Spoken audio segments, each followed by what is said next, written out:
Good afternoon, everyone. Welcome to our regular monthly briefing. Want to acknowledge a few things. One, it's a very holy season right now. Of course, Passover was celebrated last weekend. We have Easter Sunday coming up this weekend, and of course, today's Good Friday, and Ramadan begins on April 13th. So I just want to acknowledge everyone that is celebrating those religious holidays, and I look forward to celebrating Easter with my family this weekend. Want to acknowledge my colleagues here with us. Of course, we have Deputy Mayor Sharon Owens. We have our Police Chief Kenton Buckner. We have our Code Enforcement Director Jake Dishaw, and our Chief Operating Officer Driscoll Dunham. Welcome, team. Just a quick overview of the agenda. We are going to, as we always do, give an update on COVID-19. We will give an update on the ongoing situation at Skyline Apartments. We'll review our COMPSTAT crime data, talk about the adult use cannabis law that was passed by New York State. We will go over some quality of life efforts that the Syracuse Police Department is undertaking right now. We will give an update on our 2021 road reconstruction work, which is exciting. 'Tis the season. Give a couple service reminders, and then we will talk about Adopt-A-Block and our Citywide book club. And then, of course, we'll open it up for questions. So first, let's take a look at the COVID numbers. Slightly concerning trend here. You look at, as of April 1, we are at 269 active cases in the city of Syracuse. That is up after a good steady decline since January. That's consistent with what we're seeing across the country, and is particularly concerning given the holidays that I mentioned. So understanding that people may be looking to gather with family. Again, if you haven't been vaccinated or your loved ones haven't been vaccinated, nothing has changed. You still need to continue to practice social distancing. You need to wear your masks. You need to get tested. And again, when it's your turn, you need to get vaccinated. In the meantime, we need to keep our guard up. We cannot afford to have another surge before we're done with all of this. So please keep the guard up.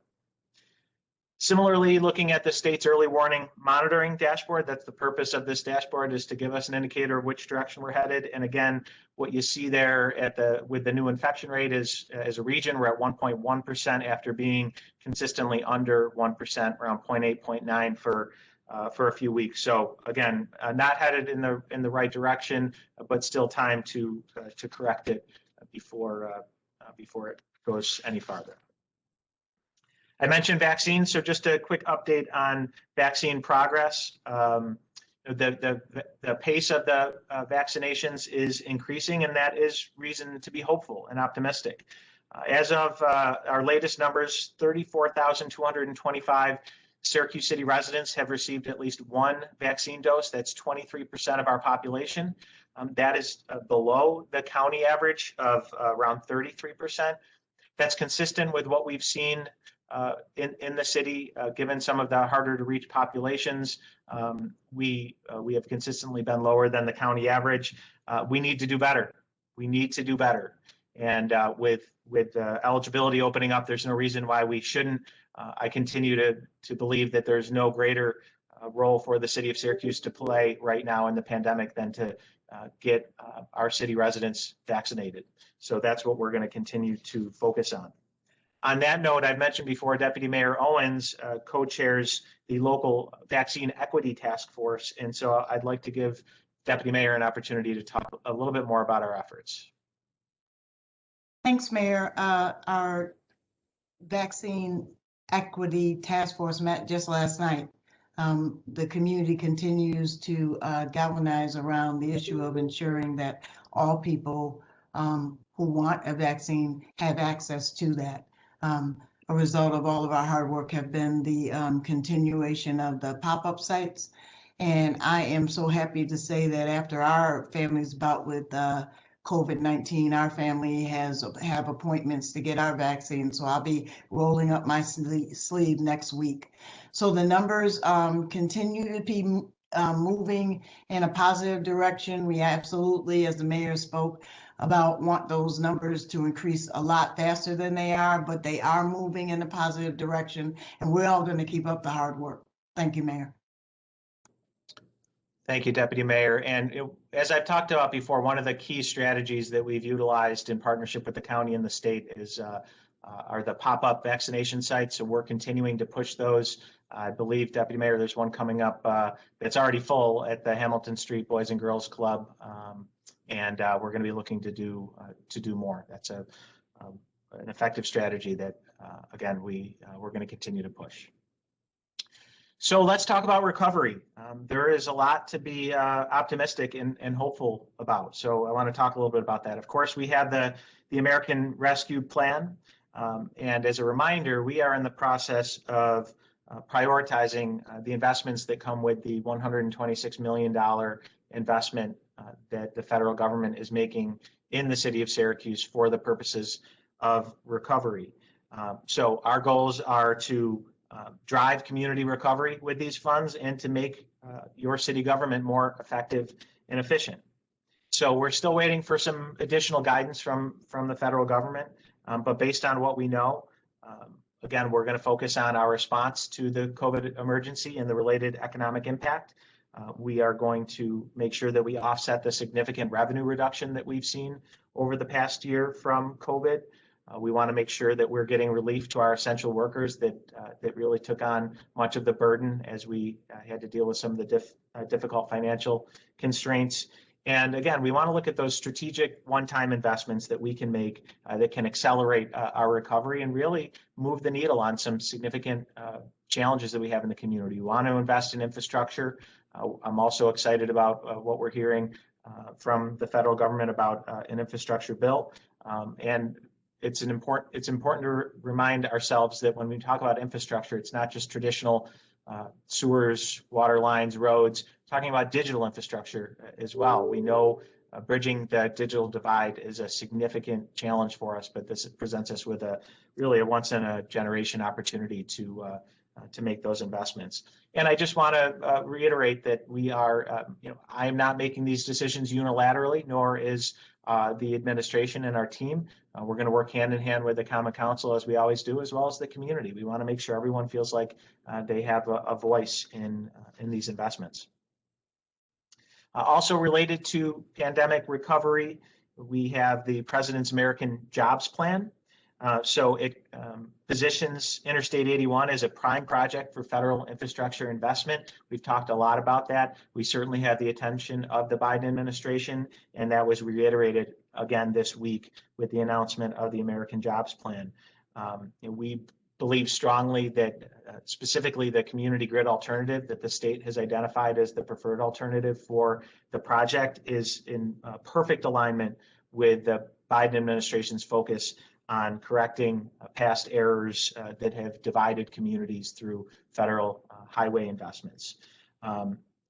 In addition to just fixing the transportation challenge, we have an opportunity again to significantly invest in our community. And the plan also includes provisions for project labor agreements, community workforce agreements, and local hiring that in order to really maximize this opportunity, we need to make sure that we're putting city residents to work on this project. And the president's plan to do that is spot on. So we're really excited about it.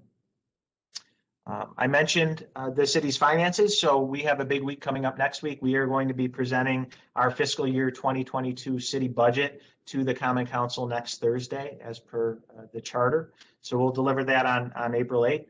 And I want to note that without the federal funds through the American Rescue Plan, it would have been a very painful budget. But with this investment, which again accounts for the significant revenue losses that we've seen, we're going to be able to replenish our fund balance, and we're going to be able to make our employees whole who have sacrificed for the betterment, for the good of the city. And again, we're going to look for those opportunities to make significant investments to accelerate our recovery and really to make sure that we're lifting everyone up in our community. So what you'll see next week is the city budget. Really the only reflection of the new federal funds will be seen, well, primarily be seen in our ability to draw on our fund balance, but in the weeks to follow, we will be presenting more details on our plans, again, in partnership with the Common Council and the community for the American Rescue Plan investments. So I want to give an update on the Skyline apartment situation. Again, I want to acknowledge the tragedy that occurred there, and acknowledge the Touré family. They continue to be in my thoughts and prayers. We have continued our relentless approach to holding the property owners of the Skyline apartments accountable for the condition of the property. That began long before the tragedy and will continue long after, and unless or until the property owners step up and fulfill their obligations to their tenants, who deserve nothing less. I had announced recently that we were taking some specific actions, so I just want to give an update on those actions. We do have an increased presence of the Syracuse Police Department. I want to thank the Common Council for approving the agreement that Chief Buckner negotiated with the property owners. It has helped.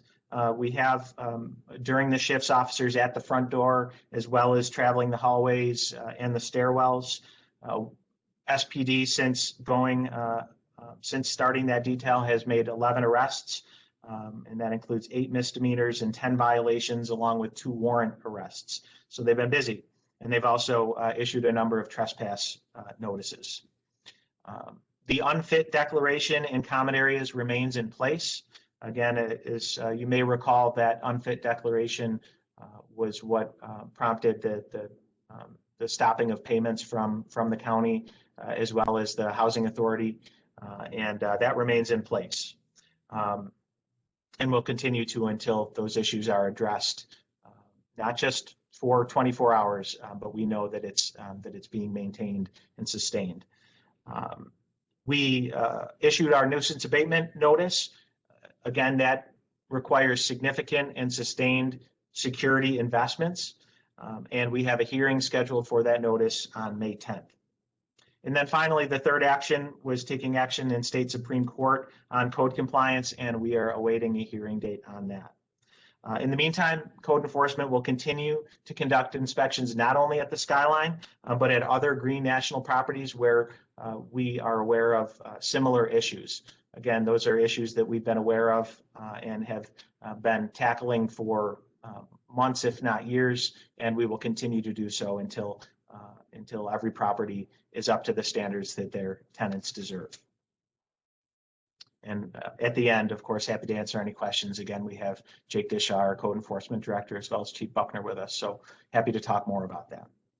So let's move on to our COMPSTAT crime report. As a reminder, the COMPSTAT reports are published regularly on the syracusepolice.org website. Some positive, some not so positive. On the positive end, so far through the end of the first quarter of this year, we are down 23% overall in Part 1 crime. But as you can see, that's being driven significantly by a 32% drop in property crime. Violent crime, which we are all painfully aware of, does continue to be up as it was last year and as we're seeing across the country. So that's up 18% right now, and that number is driven largely by the homicides that we've seen so far to date, the 4 homicides versus the 2 at this time last year. So again, we always look at both the year-over-year comparison, and that would be a 100% increase, as well as the 5-year to give us a little bit more perspective. And sadly, we're not too far off of the average for the 5-year on homicides, and that's something we're going to continue to work very hard on. Again, looking at the 5 years, so we're 23% under on Part 1 crime year over year and 18% over 5 years. So it shows a sustained overall decrease in Part 1 crime, but we know right now violent crime is the challenge and one that we are laser focused on. Also related to law enforcement, but not exclusively, I want to acknowledge the adult use cannabis law that was passed by New York State. So recreational adult use cannabis is now legal in New York State. And possession and use of small amounts of marijuana is no longer an offense. So On the positive side, the new law does away with practices that we all know disproportionately impacted communities of color for a very long time and held people back unnecessarily. So that is a significant positive step. The law also allows for the retail sale and on-site consumption of adult use cannabis.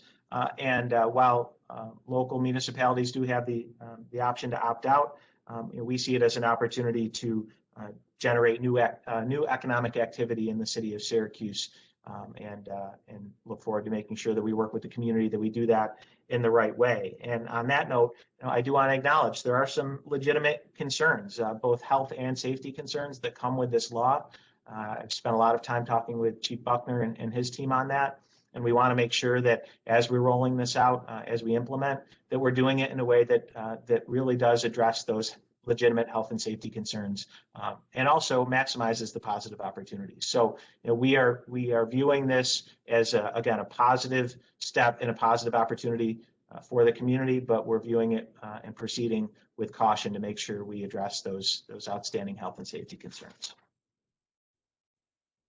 I mentioned quality of life enforcement. So with the warmer weather, eventually, the sun is out, but a little chilly these days. But as we've seen, when the weather gets warm, we see an increase of some really positive activities and some not so positive activities. Among them, the increased presence of dirt bikes and ATVs. These are illegal dirt bikes and ATVs that are racing through our streets and our neighborhoods and our parks. We're also seeing legal vehicles illegally drag racing, especially on Erie Boulevard. And I've already heard a few. I expect as we get closer to the 4th of July, I fear that we'll hear a lot more fireworks as we did last year. But SPD is working hard on all of those fronts to proactively address those quality of life issues that we hear about from constituents regularly. So with that, I'm going to turn it over to Chief Buckner to give us a little bit more detailed overview of what we're doing in each of those quality of life areas. Chief. Thank you, Mayor. So when we look at the issues that the mayor talked about on our dirt bikes and ATVs, our first detail we held on March the 25th, where we focused on hotspot locations, 911 calls, and also our cop cameras. There were 8 stops that were made, 11 tickets were issued. There were 3 tows of ATVs and bikes. We've tried to start that earlier this year because we wanted to send a message that we certainly wanted to have our streets safe. We've had several accidents with these young people that are on these bikes driving recklessly. Puts them at risk, it puts other motorists at risk, it puts pedestrians at risk. And we wanted to try to get a handle of it before the actual warm weather started, which is why you're seeing a more progressive approach to this. The street racing, we had our first detail on March 27th. Erie Boulevard is obviously where we have that. We do have some community partners with that, with the state police, the sheriff's department, and also DeWitt Police. Because of the weather, there was not much activity going on out there, which was a good thing. But we did make 2 stops and issued a ticket. Fireworks, thank goodness that hasn't kicked up yet, but it certainly has been an increasing complaint and nuisance to our community. We will have, again, a very proactive approach with that. We will not wait until, we have a bunch of complaints about it. We want to try to address the issue as quickly as we possibly can, including corner stores, including who are selling illegal fireworks. And then working also with our partners at the state police to try to stop some of the fireworks from coming into the city of Syracuse from remote locations. It's important that we also remember that there are individuals in our community with issues of PTSD. This also causes issues with our animals, our seniors in the community, and then some people have to go to work in the morning. So while we certainly recognize the celebration of the 4th of July and surrounding those dates, we want to be respectful to our neighbors, our communities, and do it in a reasonable and safe way with legal fireworks. So we will be coming around for that. We have special details that will be proactively seeking out individuals who are not cooperating or following the law. And those are the kind of things you can expect from us here over the next several months.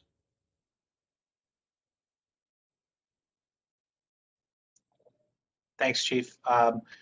Just one more point on that. You know, we refer to these issues as quality of life issues, but it's important to remind everyone that these are health and safety issues. We've seen people be seriously injured and die from accidents involving dirt bikes, ATVs, and street racing. And again, the chief mentioned a number of the health and safety issues that come with fireworks, as well as fires, in addition to the ones that the chief mentioned. So these are health and safety issues that we take very seriously, and are going to continue to work on them. I also wanted to acknowledge two more points before we move on. One, there was some news within the past 24 hours about an arrest that took place over at the public safety building, where we had an individual that did some graffiti on the public safety building. You know, it's really frustrating and disappointing to see that. I know, speaking for the chief, deputy mayor, and myself, we take a lot of pride in the relationship that we as an administration and as a police department have developed with the community, and particularly with those that have been going out on the streets in front of the public safety building, in front of City Hall, protesting peacefully. It's a critically important component of our democracy. It has undoubtedly influenced us and assisted us in our ongoing efforts on police reform. But it's worked because there's been a mutual level of respect. And what happened yesterday was disrespectful. And it was disrespectful not just to our police officers, but to all of the hundreds and thousands of people that have taken to the streets peacefully to protest.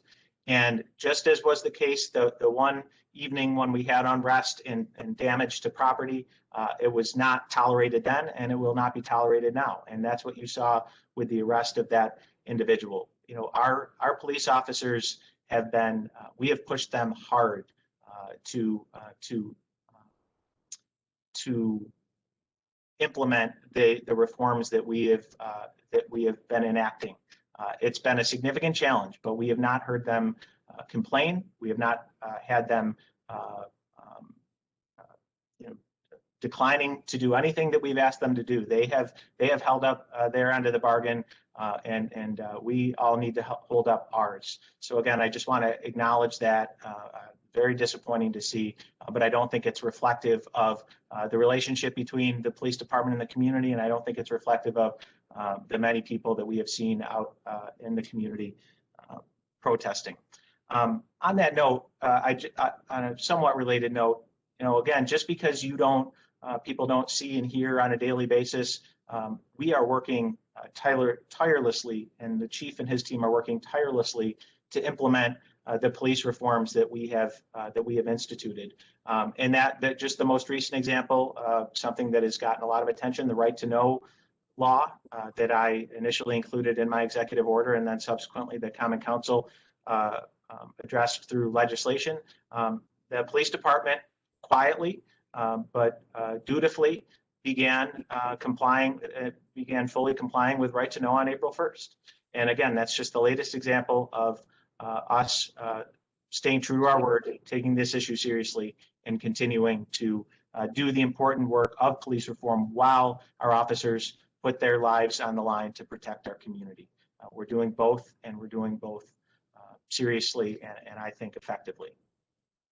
Mayor, if I could just jump in real quick to talk to the point about the disappointment from yesterday. Specifically, the issues that we've been seeing is the damaging of property, blocking traffic. We've had that happen a couple of times, and also banging on the windows of the public safety facilities here downtown. As the mayor has stated, we have taken a lot of pride in how we have responded to protests for things that are going on in our nation and certainly in our community. But we certainly want to make sure that we're following the law. And that arrest yesterday that we made is the first that we've had to make in a very long time as it relates to protesting. but we certainly will not hesitate to arrest individuals who cross the line while they're doing so. And we will continue to protect their right to be able to exercise their First Amendments. Thanks, Chief. Okay, moving on, we're going to turn it over to another member of our team. I mentioned Corey Dunham is our Chief Operating Officer, and has some good news to report on roads and infrastructure as we head into the construction season. Corey. Thank you, Mayor. So this is my first one of these briefings. So I'm Corey Dunham. I'm the Chief Operating Officer. I'm thrilled to introduce our upcoming 2021 road reconstruction schedule.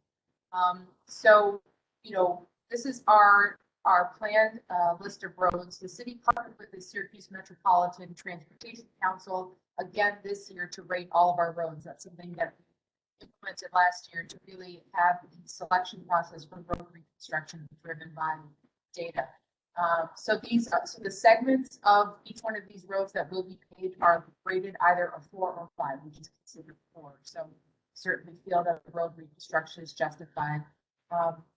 The SMTC will be making the information of their road rating evaluation publicly available very soon. I currently are able to visit SMTC's website to see last year's ratings. So you can see yourself what the reconstruction, as you can see by the list of streets here, is written throughout the city. So we wanted to make sure that not only are the streets that we're selecting by data, but also we're distributing this type of funding. Hey, Corey, I'm sorry to interrupt. Chief, if you could put yourself on mute, we're getting some feedback there.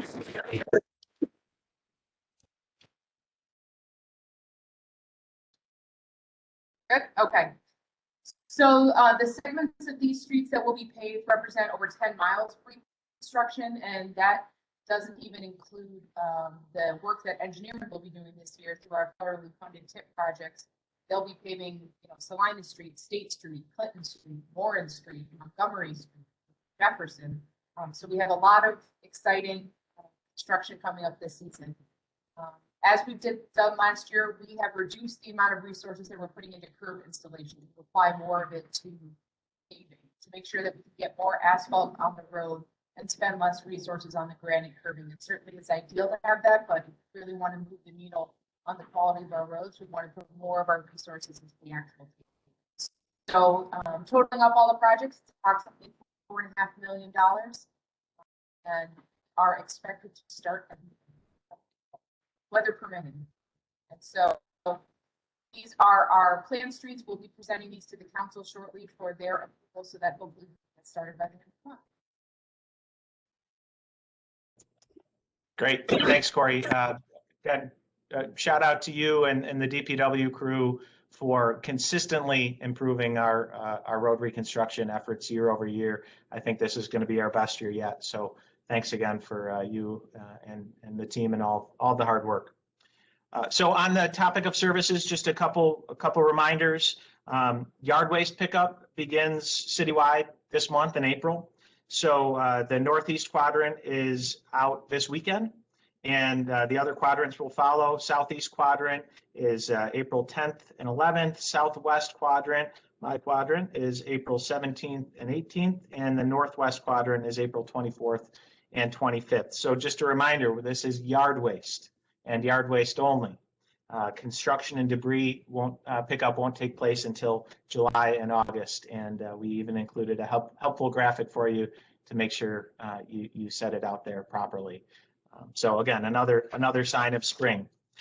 As is paying taxes, which is another reminder we wanted to offer. Not a reminder to pay your taxes. We know that that people know that already, but just to make sure that you are doing it as effectively and efficiently as possible. It does tend to get busy in the month of April, and want to remind everybody that you can pay by mail, online, or through our secure drop box, which is on the Market Street side of City Hall. And to speed up processing, we just encourage everyone to use your payment coupon and provide your name, address, and dollar amount to be applied to each bill. It just helps us to process it faster and to make sure that we've got the resources necessary to continue to deliver all of the services that we talked about. Finally, on a light and fun note, we have our 2021 Citywide Book Club coming up. So it begins this month in April, and it's going to continue throughout the summer. So we've selected a variety of books, and as you can see by the images here, for all ages, and it's based on the theme of quality of life. Quality of life is something that we talked about today. We're very much focused on as a city. It's the focus area for our innovation team in the Office of Accountability and Performance and Innovation. So we looked for books through the lens of quality of life, which means a lot of different things to a lot of different people. So the books that we've selected are Behold the Dreamers, Soft City, Building Density for Everyday Life, I'm New Here, My Diary, From Here to There, Between the World and Me, Hip Hop Architecture, which is written by a local architect, and American Street. And so we're going to be having important conversations about these books, about the ways in which we interact with our neighbors. We view this as an important literacy initiative. We'll be doing blog posts about them from guest bloggers, and there'll be a lot of really good content throughout the summer on these books. So they will be posted later today in a press release on our website, syrgov.net. So keep an eye out for the books. And last but not least, Adopt-A-Block, something that we talked about the last time. We had a big Adopt-A-Block kickoff recently. Our mayor's office Adopt-A-Block team was down on South Geddes Street, cleaning up around the west side. And we have had an amazing outpouring of support and excitement around the Adopt-A-Block program this year, more so than ever. We've seen just this spring a 30% increase in registered teams already. So we have over 160 Adopt-A-Block teams now citywide, which is just awesome. So as a reminder to sign up, you can just go to syrgov.net/cleanupqs, and there are still plenty of blocks available for adoption. So even if you already informally adopted, let's make it formal, and we can make sure that we've got other blocks covered. So that is it for our updates. Again, just a reminder going into Easter weekend, please be safe. Please practice all the necessary precautions. We are so close. There is truly light at the end of the tunnel. We cannot afford to take a step back. So please do all of those things. With that, I am happy to answer some questions before we wrap up. Hi, Mayor Walsh, can you hear me? I can. How's it going? Hi, Mary. Good, thanks. Good. I have a couple questions just in general on the American Rescue Plan stimulus dollars that the city of Syracuse is getting. I know you said that in the coming weeks, and some will be announced with the budget presentation next week, but can you talk to us about what this money is going to go towards when you say investments, city services, making the government work more efficiently? And I'm assuming that means work more efficiently and better for the neighbors of Syracuse too. Absolutely. So again, Mary, the intent of this funding is to assist with our recovery. I've talked for the past year about the devastating financial toll that the pandemic took on city finances, and that impacted city services. There are a number of services that were limited, some that were eliminated through our contingency budget that isn't acceptable and took us backwards. So this is an opportunity to not only get back to where we were, but again, make investments that will help us continue to move forward. So the way that we've been talking about how we prioritize them, again, we're going to start with our workforce because that's who had to deal with a lot of the sacrifices, largely around furloughs. So we're going to restore lost furlough days and make sure that those concessions are addressed. That's probably in the $1 million to $1.5 million range. We then are going to look at our fund balance, which has been significantly depleted.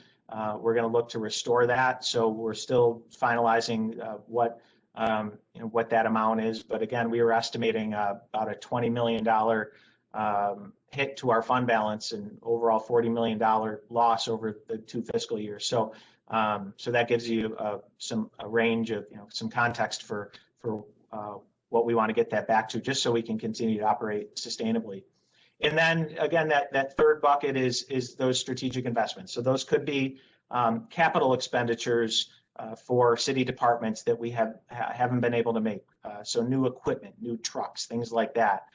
New technology. So again, to make sure that we're not just replacing something that we already had, we're investing in technology that will actually help us to deliver those services more efficiently and effectively. So we're looking at all of our city departments on where we can make those investments to help us do better and do more. But we also want to look beyond city government to some of the other needs in the community. We talked about infrastructure, so that's roads, it's sewers, it's water lines, it's internet, it's broadband, it's Wi-Fi. So we are going to be looking to make investments in infrastructure. Housing. The pandemic has had a significant impact on housing. There is the overall housing market, which is very hot right now, which it has both positives and negatives. It has made housing accessibility a bigger challenge. And of course, we have the situations around deteriorating housing conditions that need to be addressed as well. So what types of investments can we make in the areas of housing, whether it's assisting tenants and landlords, or whether it's building new housing? All of those things are on the table. So those are just a few examples, but that's, again, what we're going to be doing in the course of the next few weeks in partnership with the councils, really identifying those priorities and those investments to make sure that we're accelerating our recovery.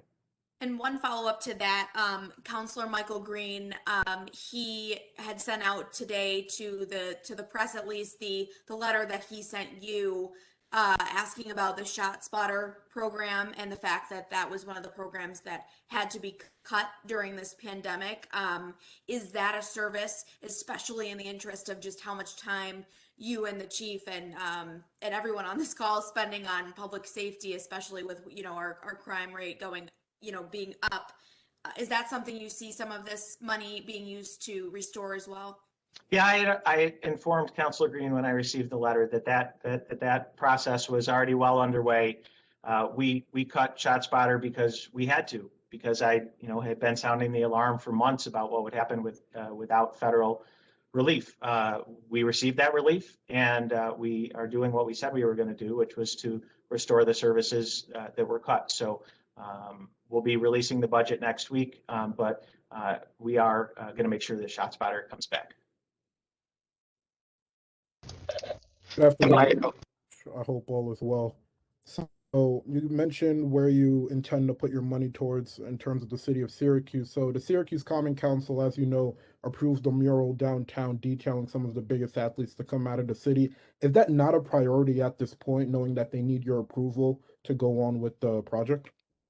Well, what the council passed was a resolution calling on the administration to put funds towards that mural. They didn't identify where those funds would come from.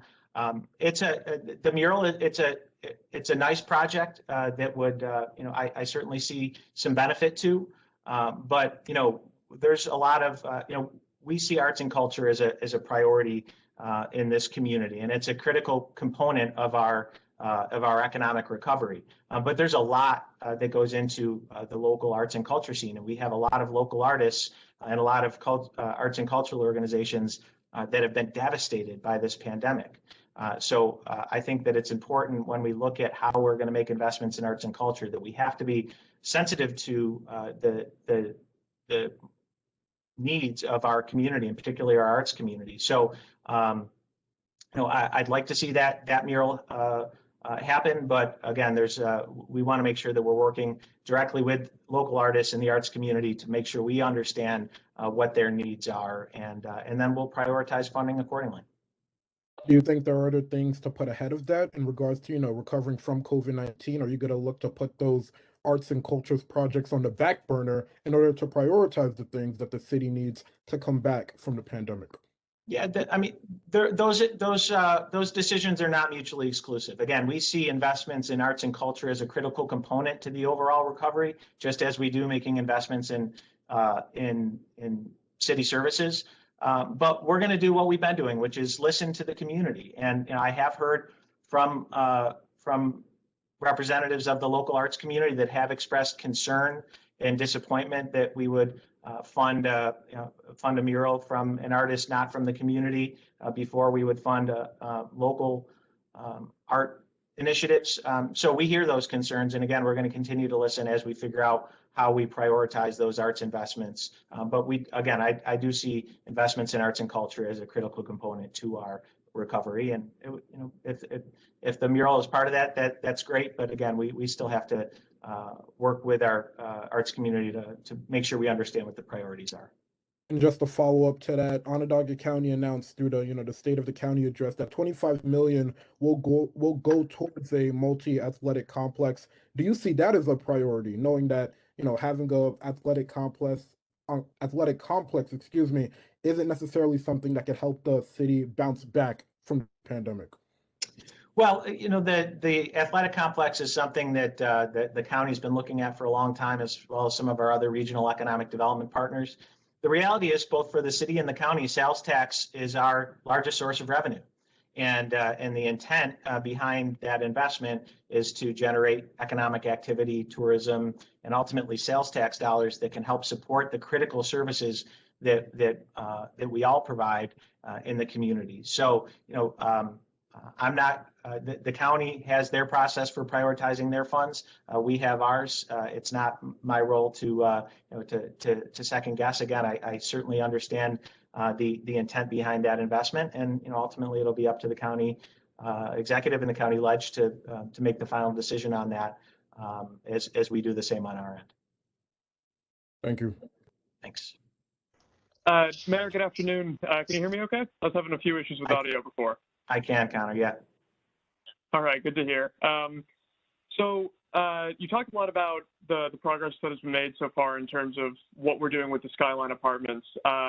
We've spoken to a few tenants at other properties owned by Green National this week, both at the Vincent and the James, and they both had very passionate stories about how they feel unsafe in the places where they're living, with a few specifics to that. With ultimately a passionate apply, we had one person say, "Mr. Mayor, what are you going to do?" So you've mentioned that these are properties that have been on your radar for quite some time. How are these people's living situations going to change in the coming weeks? Yeah, so Connor, to be clear, when I talked about progress, I was talking about the progress that we were making in holding the property owner accountable. The problem is we're not seeing sufficient progress at the Skyline or a number of other Greenland properties. When I look at each one of those properties, the good news is that these are not the first complaints that we're hearing or that we've responded to.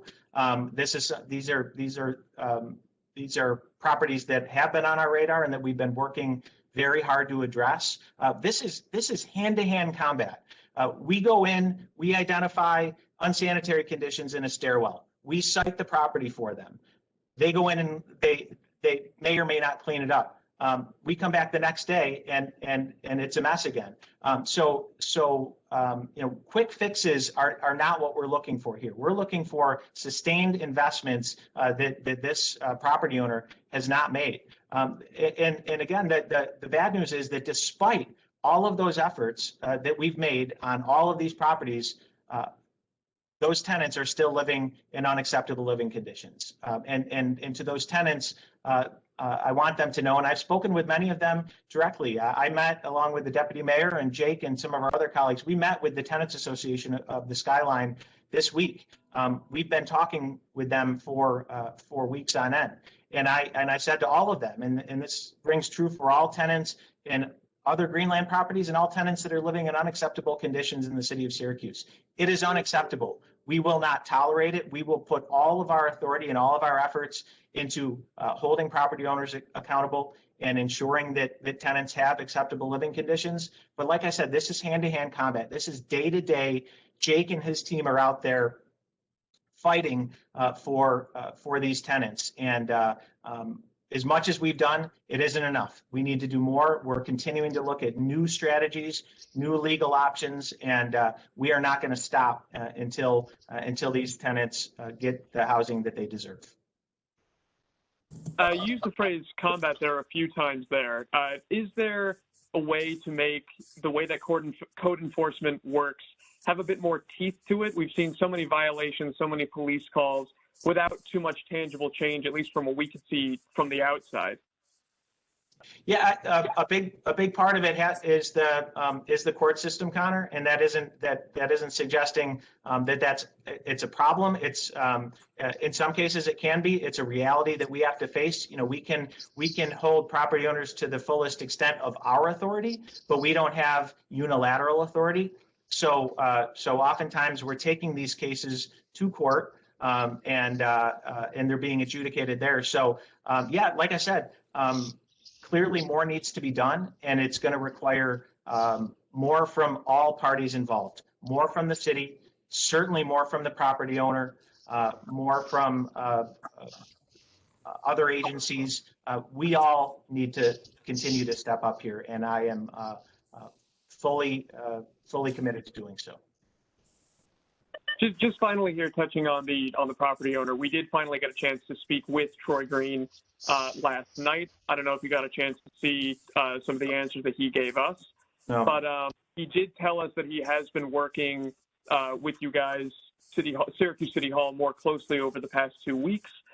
He referenced issues to do with the way that the alleged murder of Connie Torrey, was dealt with in the court system. And he spoke a little bit to claiming that the snapshots that we have of the poor conditions there are snapshots. He claims that they're not trends. Are you satisfied with his response from the past couple of weeks? No. What more are you looking to see from him? I'm looking to see sustained progress on all of the fronts that we've discussed, from code compliance to safety, and I'm looking for the tenants of those properties to have places to live that they deserve. And then I know that I've taken up quite a bit of time here, but just lastly, what is the next step for the city if he doesn't step up the way that you've described for the next over the next few weeks? Yeah, again, Connor, I mentioned those earlier. On each of those fronts, there nuisance abatement. We have a hearing coming up in May, and that will determine, what happens after that if the property owner doesn't comply with the public safety requirements that the Syracuse Police Department has mandated. Then we have other we have other tools at our disposal, including the possibility of removing the property owner from management and placing the property into receivership. So that the next step in the nuisance abatement process is the hearing. The next step in the Supreme Court action is a court date, and we're awaiting that. And the next step with the unfit declaration is to address the issues included within that declaration, namely the unsanitary conditions in the common spaces and the condition of the elevator, which is still not resolved.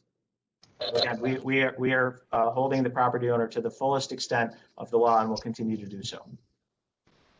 Just jumping off of what Connor just said, just asking, we've heard a lot from you and both you and the county executive, Ryan McMahon, about the homelessness issue in our city. But through covering this Skyline situation and really just a tragedy that's unfolding, we've heard from advocates who work with the homeless who say some of the places like Skyline, for example, kind of just create a shelter-like environment with a high-rise format. So is this a homelessness crisis, or are we looking at a housing crisis here in the city of Syracuse? Well, I think it's important, Mary, when we look at how we go about housing our homeless population, these are populations that need services, that need support. They often need mental health support. They need substance abuse support, and they need to be put in situations where those services are available to them, and that they're not being put at risk to have to deal with situations that could exacerbate those problems. So look, taking a hard look at where our local agencies are placing our homeless and housing vulnerable is necessary, and we are in the process of doing that. We're currently having discussions with our housing agencies, looking at their process for making the determination about where they're placing individuals. So that is absolutely part of the equation, is making sure that, again, we're not putting people in situations where they are a threat to themselves or to others. We want to make sure that we're improving their conditions. Hi, Mayor. Can you hear me okay? I can. Who's Okay, that, perfect. Tom? Oh, it's Kyle from WAER. Oh, hey, Kyle. How you doing? So 2 questions still relating to Skyline. One, in the police presence, it said that the owners of Skyline will be paying for the overtime. The first question is, how compliant have they been in doing that? And in moving past Skyline, because we can't imagine that this is a extremely localized problem within just their buildings. Moving past these properties, are there any updates maybe looked from the mayor's office on housing code or anything else throughout the city? So I'm going to have Chief Buckner answer the question on public safety, and I'm going to ask Jake Dishaw to provide a more general update on code enforcement. Chief? Yes, sir. We have had a team of officers that have been working in the Skyline building that is, of course, been paid for by the Green family. It is our suggestion that even when he brings on the security company, which it is our understanding he's in the process of onboarding, that we would like a period where we continue to have SPD there to ensure that they are able to take care of the security, safety concerns that we have and the residents have for that facility. Obviously, there's a cost to that, and the Greens have certainly expressed that they are concerned about that cost. But I would, say as I've said to Mr. Green and to the individuals who live there, we didn't get in this incident with one incident, and we pushed back on this statement about that being one picture.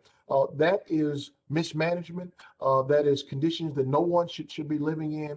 And we're going to continue to apply this pressure on this organization until they comply with what we're asking them to do. And the safety and security of that facility is at the top of that list. Thanks, Chief. Jake, did you have a sense of the question asked on codes? Yeah, I'll just add that our activity and our enforcement are minimum standards that all landlords and management companies and ownership have to meet citywide. This isn't special to the Greens or Green National. Most of our landlords and owners throughout the city are meeting these standards, and we continue to apply them as we would anywhere. And it's not like we're sitting back being reactive to this stuff. We have a lot of activity and open cases at many of the addresses previously mentioned in this call, and we'll continue to pursue all legal avenues that we need to until we achieve compliance, because the people of the city that live here and that live in these buildings deserve better, and we won't stop until we get to that point. So at this point, there's no plans to potentially update codes. It's more about enforcing the ones that we currently have. I'll take a crack at that, but we have a lot of open cases, and we'll continue to cite when there's problems. One thing I'll ask the general public is, if you're having an issue inside your apartment, report it. Let us know. Call us. Maybe there's some other service that you need that's not code enforcement related, but we need to hear from you. But we do have plenty of open cases that we're pursuing and new cases that come in between, and we'll continue to do that. And holding ownership accountable for all periodic inspection requirements that are ongoing, that are state mandated. Those are happening in all multiple dwelling units across the city. Okay, thank you.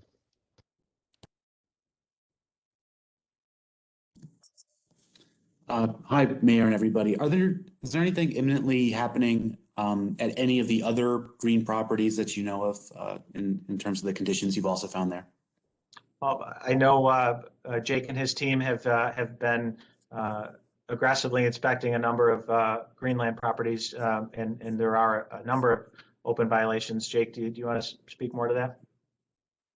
Not to the extent of Skyline, but there are problems in some of the other buildings. We haven't declared any other buildings unfit for human occupancy at this point, but that doesn't mean they're free of violations.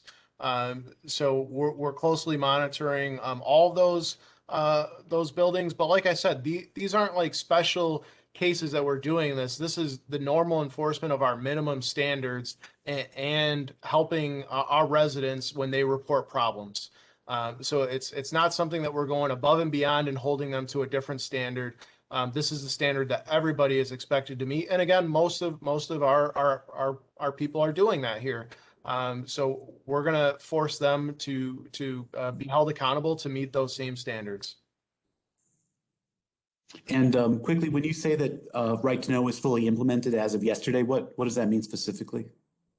Chief, you want to speak to that? Yes.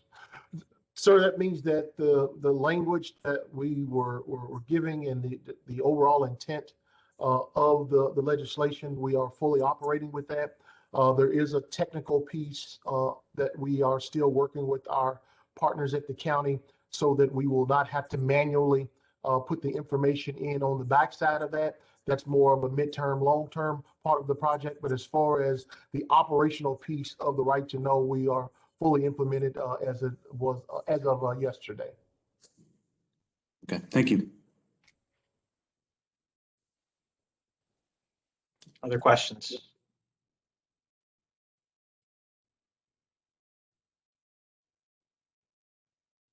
Okay. Thank you, everybody, for taking the time. Again, for those celebrating, happy Easter. And